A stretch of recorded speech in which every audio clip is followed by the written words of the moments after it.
Kòjo thought Exile would end his story. It didn't. Truth did not forgive Kòjo quickly. When the elders sent him away, they did not shout or raise their staffs.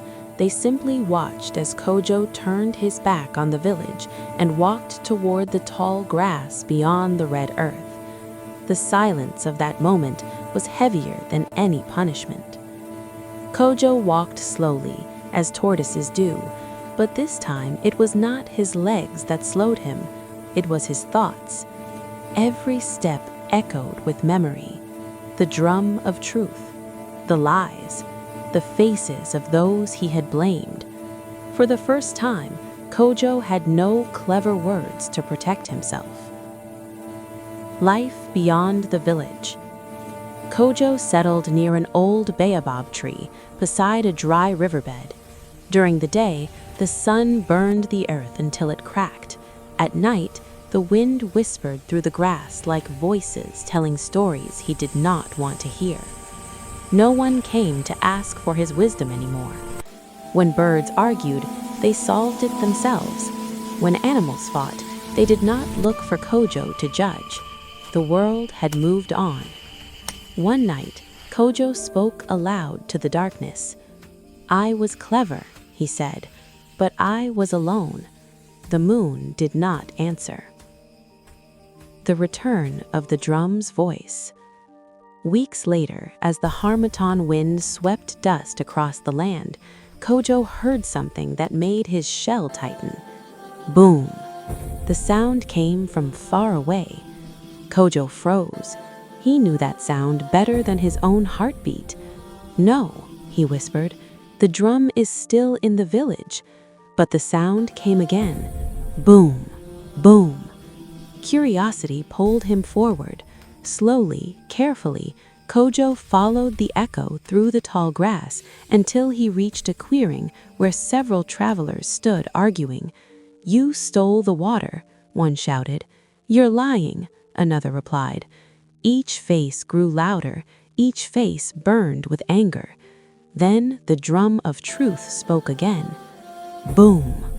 The travelers fell silent. From behind a tree stepped one of the village elders, older than the rest, his back bent but his eyes sharp.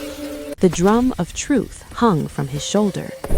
One traveler trembled and said, "That drum, it hears us." The elder nodded. "It hears what you hide." One by one, the travelers confessed. The water was returned. Anger faded. The drum became quiet again. Kòjo watched from the shadows, his heart heavy. The drum had not been destroyed. It had been trusted. The elder's lesson. As the travelers left, the elder spoke without turning around. "Kòjo," he said calmly, "you may come forward." Kòjo stepped into the light, his head lowered. "I followed the drum," he said. "No," the elder replied gently, "you followed your conscience." Kòjo's voice shook. "I used truth to control others." The elder placed the drum gently on the ground. Truth does not belong to anyone, not even the elders. It walks where it is needed. Kòjo asked quietly, "Will I ever return home?" The elder smiled softly. "A tortoise does not return by running. He returns by learning." Walking with truth. From that day on, Kòjo traveled with the elder and the drum of truth. He was never allowed to touch it. He was never allowed to speak while it was present. Instead, he listened.